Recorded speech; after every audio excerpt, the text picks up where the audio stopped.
So a lot of you know I'm working on what was going to be a freebie, and part of it will still be my freebie, which is just something I give away to people if they give me their email address, so I could talk to them via their email.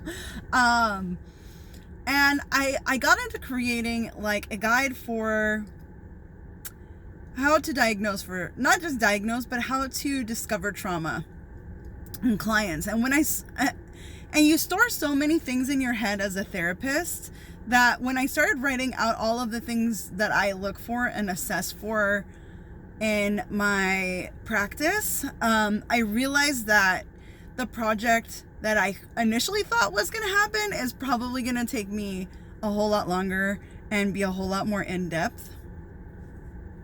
But while I've been writing some of this stuff, and my initial, when I'm teaching people how to look for and diagnose trauma when they have a hunch for it already, and this really goes for those therapists who work in agencies or who need a diagnosis, I always say that PTSD is the great mimicker, and kind of like lupus or a lot of autoimmune disorders, it always can look like something else.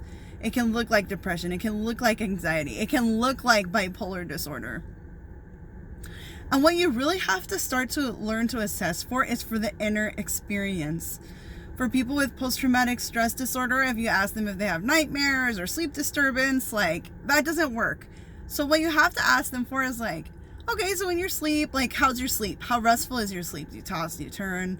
Do you get up to go to the bathroom? Because guys, getting up to go to the bathroom is actually it's still sleep disturbance. So it's still important, and that helps you meet some of the diagnostic criteria for PTSD. But I was just thinking about and when I've supervised people, what's the biggest thing when I'm trying to justify a diagnosis of post-traumatic stress disorder? And again, this is mainly for people who bill to insurance. It's all about assessing, yes, we have the symptoms that are showing, but it's all about assessing the inner experience. You know, what is it like when you do a non-preferred task? By the way, PTSD, a lot of times misdiagnosed as ADHD.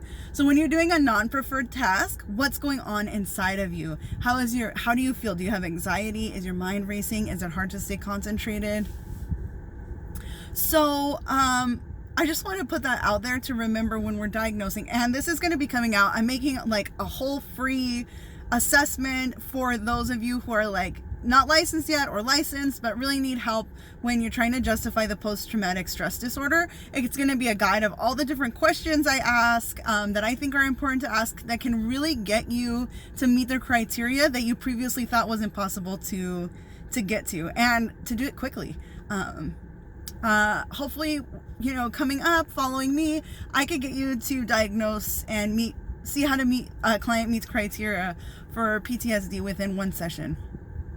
It's not optimal, obviously. We all know that as therapists, but I know that a lot of agencies put you under a lot of pressure to give that diagnosis in one day or in one session. So I'm going to help you do that. All right. So again, this is Kristen Martinez. I'm an expert in trauma-informed care, and I've been there. I've been a community-based therapist, intensive services, and I know the pressure you're under. So I just want to help you get as many tools as possible so that you can do your job efficiently and with better quality. All right. Thanks, guys. Sorry for the shaky camera. Bye.